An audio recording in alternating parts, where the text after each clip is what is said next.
Varicose veins తో బాధపడుతున్నారా? భారతదేశంలోనే బెస్ట్ ట్రీట్మెంట్ అందించే ఏకైక హాస్పిటల్ ఎవిస్. నమస్తే, వెల్కమ్ టు సుమన్ టీవీ. ప్రస్తుతం మనతో పాటు దివ్య విశ్వశక్తి పరివార ప్రచారకులు ఓం స్వరూప్ గురువు గారు ఉన్నారు. వీరితో కొన్ని విషయాల గురించి మనం ఈరోజు చర్చిద్దాం. నమస్కారం గురుగారు. శుభమస్తు తల్లి.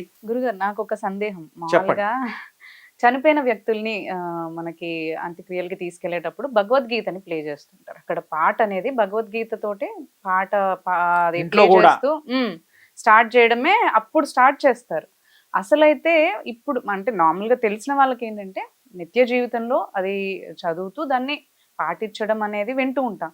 కానీ చనిపోయిన తర్వాత అది పాట అక్కడ ప్లే చేయడం అనేది ఎంతవరకు దాని వెనకాలన్న అదే అంటే అది మీరు చెప్పాలి. అసలు దాని వెనకాలన్న ఏం లేదమ్మా, ఎవరు మొదలు పెట్టారో మహానుభావులు తెలియదు, కానీ వాళ్ళ ఉద్దేశం మంచిదే అయిందేమో. అప్పుడైనా ఎవరైనా ఆ టైంలో ఈ భగవద్గీత విని మారతారేమో అని పెట్టారేమో అని నేను అనుకుంటున్నాను.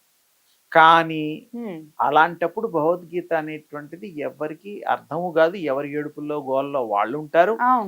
అసలు ఈ యొక్క భగవద్గీత ఆ కృష్ణస్వామి చెప్పినటువంటిది అప్పుడు అలాంటప్పుడు ప్లే చేయకూడదు. జ్ఞానం రావడం కోసం యుద్ధంలో అర్జునుడికి చెప్పారు.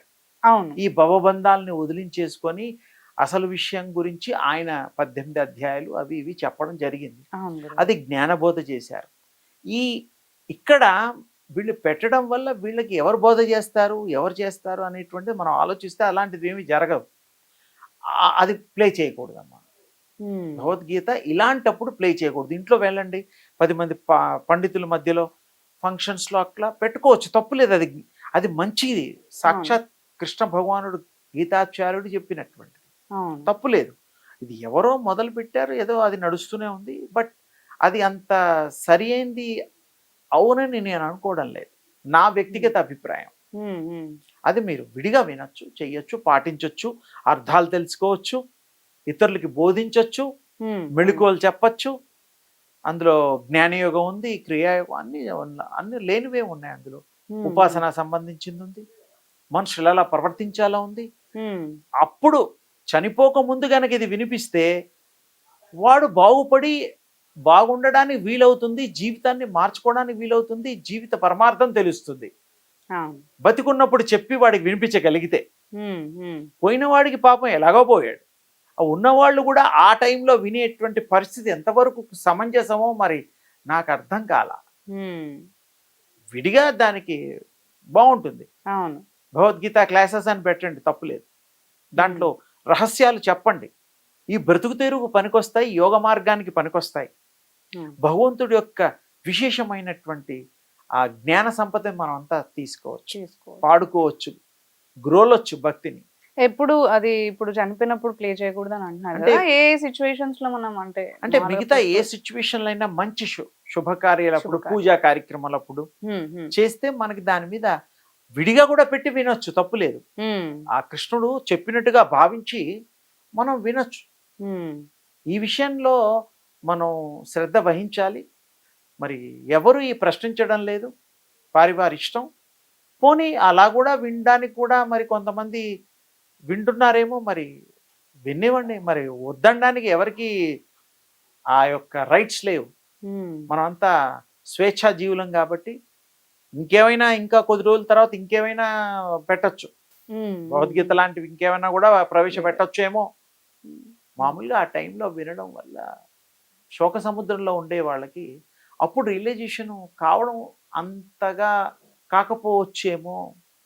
బతుకున్నప్పుడు ఇది బాగా పనిచేస్తుంది, అంటే జ్ఞానం వస్తుందిగా.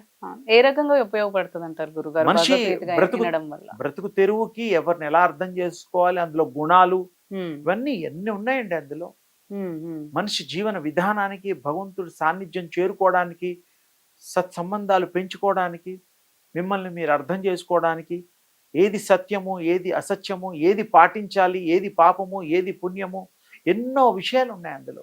ఎన్నో విషయాలు తెలుసు. అది మన ఈ జన్మ సార్థకతకు కూడా ఉపయోగపడుతుంది. అది వింటే కూడా పుణ్యం వస్తుంది, మోక్షార్హత కూడా కలుగుతుంది. చాలా గొప్పది భగవద్గీత. ఈ గీతను మార్చేదే భగవంతుడి యొక్క గీత. ఆ గీత ఈ భగవద్గీత. సింపుల్ గా అందుకని భగవద్గీత తప్పకుండా మనం అందరూ వినాలి, నేర్చుకోవాలి, పాటించాలి, ఇతరులకి బోధించాలి. దీంట్లో వీళ్ళకి వాళ్ళకి అని సర్వమానవులకి సంబంధించింది అది. ఏది కరెక్ట్ ఏది రైట్ అవన్నీ కూడా తెలుస్తాయి అంటున్నారు. తెలుస్తాయి. ఇంకేం తెలుసుకోవచ్చు అంటారు? సత్యము తెలుస్తుంది, సత్యం యొక్క ధైర్యం తెలుస్తుంది, ఎవరితో ఎలా ఉండాలో ప్రవర్తన తెలుస్తుంది. జ్ఞాన బోధిని అది చాలా గొప్పది భగవద్గీత. అందులో చూడండి, పేరులోనే భగవంతుడు గీసిన గీత. గీత ఆ గీతలో నడవమంటున్నారు గీతాచార్యులు వారు. మరి ఆ భగవంతుడు చూపిన మార్గంలో ఆ గీతలో మనం అర్థం చేసుకొని ఆ గీతనే మన తల రాత బ్రహ్మరాతగా మార్చుకొని ఆ భగవద్గీతని అనుసరిస్తే మనం కూడా గొప్ప లైఫ్ ని స్పెండ్ చేయగలుగుతాం పాటిస్తే. పాటించకపోతే ఎవరేం చెప్పేది ఏం లేదు. చదివినా విన్నా అది పాటించాలంటారు. పాటించాలి ముఖ్యంగా. ఊరికే విన్నా లాభం ఏంటి? సంతోషంగా ఉంటుంది, బాగుంది, బాగా పాడారు, బాగా శ్రావ్యంగా ఉంటుంది. అనుభవానికి తీసుకొచ్చి మీరు దాన్ని పాటించాలి, అనుభవయోగ్యంగా కావాలి. అప్పుడు చాలా దివ్యంగా ఉంటుంది. దివ్య భగవద్గీత అది, మామూలు గీత కాదు. నిత్య జీవితంలో అవి ఎలా మనము పెట్టచ్చు అంటారు? రోజువారీ జీవితంలో రోజు వినొచ్చు, గీతని రోజు వినొచ్చు. అది విన్నవి మనం అంటే అమల్లో పెట్టచ్చు అంటారా? మనకి ఏమన్నా అందులో చదివినవి ఉంటాయి, మనం ప్రాక్టీస్ లో ప్రాక్టీస్ లో ఎలా పెట్టుకోవచ్చు? ఒక ఈ మధ్య కాలంలో భగవద్గీత యొక్క ఉద్యమం లాగానే అనుకోండి. అయితే గంగాధర శాస్త్రి గారి యొక్క జీవితము ఆ యొక్క భగవత్ సేవకి అంకితము. ఆయన ఇంత గొప్ప భగవద్గీత ప్రచారక స్వామీజీగా, తర్వాత ప్రతి మనిషిలో ఆ భగవద్గీత యొక్క లాభాన్ని చేకూర్చే విధంగా ఆయన పాడడము, వినిపించడము, ఆ యొక్క ప్రచారానికి, వ్యాప్తికి, విశ్వవ్యాప్తికి కూడా ఆయన ఎంతో సేవ చేస్తున్నారు. వారు ధన్యులు. నాకు తెలిసినంత వరకు వారు కారణ జన్ములుగా నేను భావిస్తాను. ఆ కృష్ణస్వామి యొక్క సంపూర్ణ అనుగ్రహం గంగాధర శాస్త్రి గారికి ఉంది. వారు అనుకున్న పని విశ్వవ్యాప్తి చేసే ఆ ప్రాజెక్టు శుభకరంగా జరిపించి ఆ కృష్ణస్వామి అనుగ్రహం అందరికీ పంచి పెట్టాలనేటువంటిది నా యొక్క అభిమతం. వారికి నా యొక్క సంపూర్ణమైనటువంటి అభిమానాన్ని పంచుతున్నాను. అంటే ఇది నిత్య జీవితంలో పెట్టాలని అంటున్నారు, మంచిగా వినాలి, వినాలి అని అంటున్నారు. అయితే మనకంటే పెద్దలుగా పిల్లలకి కూడా ఎప్పటి నుంచి వీళ్ళకి ఇవన్నీ వాళ్ళు ఊహ తెలిసినప్పటి నుంచి పదాలు అర్థం చేసుకున్నప్పటి నుంచి వినిపిస్తే, అసలు పాఠ్య పుస్తకాల్లో కూడా భగవద్గీత ఒక శ్లోకం ఒక్కొక్కటిగా నేర్పించిన బాగుంటుంది. వాళ్ళకు కూడా ఎడ్యుకేట్ చేసిన వాళ్ళు అవుతారు. అవును. ఈ యొక్క గవర్నమెంట్ వాళ్ళు తీసుకోవాల్సిన డిసిషన్ ప్రభుత్వం తీసుకుంటే దానివల్ల కూడా మంచి జరుగుతుంది. చిన్నప్పటి నుంచి మంచి మార్గంలో వెళ్ళడానికి అదొక క్రమశిక్షణగా ఒక రూపుదిద్దుకుంటుంది, రూపు దాల్చుకుంటుంది అంతే గురువు అని నా ఉద్దేశం. అదమ్మా. ధన్యవాదాలు అమ్మా, శుభమస్తు తల్లి.